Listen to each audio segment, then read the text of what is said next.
Gaza पर चुप्पी को लेकर सवाल खड़े किए हैं और इसी वजह से पाकिस्तान को ईरान वाले युद्ध में मध्यस्थता का मौका भी मिला। ये विदेश नीति को कमज़ोर बताते हुए उन्होंने कहा है क्या? देखिए, लीडर ऑफ अपोजिशन से लेकर जो कांग्रेस के बड़े नेता हैं,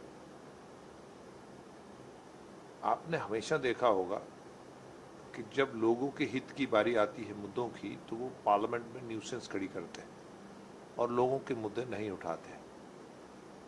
और जब विदेश नीति की बात आती है तो वो हमेशा दुश्मन के साथ खड़े रहते हैं। बड़ी दुर्भाग्यपूर्ण बात है। आज नरेंद्र मोदी जी ने एक घोटालों वाला, एक कमज़ोर देश को एक दुनिया की तीसरी बड़ी ताकत के रूप में पेश किया है। और startup, stand up, local for vocal, किसान से लेकर मजदूर से लेकर कारपोरेट से लेकर एनवायरनमेंट से लेकर क्लीन एनर्जी से लेकर देश ने एक बहुत बड़ा एक छलांग लगाया है और इनको डाइजेस्ट नहीं होता है। भारत का जो विदेश नीति है वो पैलेस्टीन हो, इसराइल हो, जहाँ अभी जो युद्ध हुआ अमेरिका और ईरान, हम आपसी बातचीत, डिप्लोमेसी के जरिए ही मामलों के हल को तरजीह देते हैं। बाकी हम किसी की टर्म्स एंड कंडीशंस नहीं मानते। नरेंद्र मोदी का बात, हम जिससे किसके साथ हमें क्या करना है वो जो देश के 144 करोड़ लोगों के हित में हो वो तय करते हैं। आज दुनिया की बड़ी बड़ी ताकतें जो हमें एक बीमारू देश कांग्रेस के ज़माने में समझते हैं, आज यहाँ निवेश करते हैं और हमारे किसानों के लिए, हमारे ह्यूमन रिसोर्स के लिए, हमारे कॉरपोरेट बिजनेस कम्युनिटी के लिए आज उन्होंने अपनी मंडियाँ भी ओपन की है। यूरोपियन यूनियन हो, डेवलप देश हो, ये नरेंद्र मोदी जी है तो मुमकिन है। एक और बात जिसमें भी सवाल जो है खड़े किए जा रहे हैं वो है राम मंदिर का मसला। चाहे प्रियंका गांधी हों, अखिलेश यादव हों, दिग्विजय सिंह हों और तमाम विपक्ष के नेता हों, वो इस समय बीजेपी को ही इस मामले में कटघरे में खड़ा कर रहे हैं। ट्रस्ट ने हालांकि अपनी तरफ से कई, चाहे उनके पास इस्तीफे की बात हो, वो भी आए हैं, कार्रवाइयाँ भी हो रही हैं, क्या कहेंगे? देखिए, कांग्रेस ने हमेशा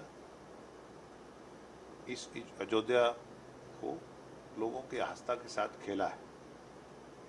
ये नरेंद्र मोदी जी ने के माध्यम से ही मुमकिन हुआ है कि मंदिर का निर्माण हुआ वहाँ। और अगर उसमें कोई बेज़ाब्तगियाँ पाई गई हैं, इरेगुलरिटीज पाई गई हैं, तो उसमें कानून अपना काम कर रहा है। इसमें पॉलिटिक्स नहीं होना चाहिए। उधर से मुखर्जी, उन्होंने कहा है कि ब्रांड मोदी को नज़रअंदाज नहीं कर सकते। उन्होंने प्रणव जी के संबंधित कई बातें जो हैं उनका जिक्र करते हुए भी कई बातें जो हैं प्रधानमंत्री के लिए सकारात्मक रूप से कही हैं, क्या कहेंगे आप? ठीक कहते हैं, क्योंकि अपोजिशन के जितने भी पार्टीज हैं, खासकर कांग्रेस हैं, जो उनके टैलेंटेड लोग हैं वो सफोकेटेड हैं, वो सफोकेशंस में हैं।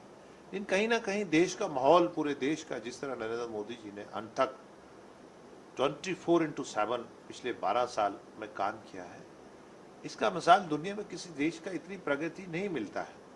ये घोटालों से, कॉमनवेल्थ घोटाले, 2G से, कोयला घोटालों से निकाल के 11वीं एक अर्थव्यवस्था से निकाल के दुनिया की तीसरी बड़ी ताकत, स्टार्टअप, स्टैंड अप के लिए, लोकल फॉर वोकल के लिए, किसान के लिए, मजदूर के लिए, कॉरपोरेट के लिए, डिजिटल इंडिया, बच्चों के लिए, हर तबके के लिए, हर सेक्टर्स के लिए, देश हो या विदेश हो, हमारा इज्जत बढ़ी है, मान बढ़ा है, सम्मान बढ़ा है और सबका साथ, सबका विकास करते हुए हम दुनिया की तीसरी बड़ी ताकत बन रहा है।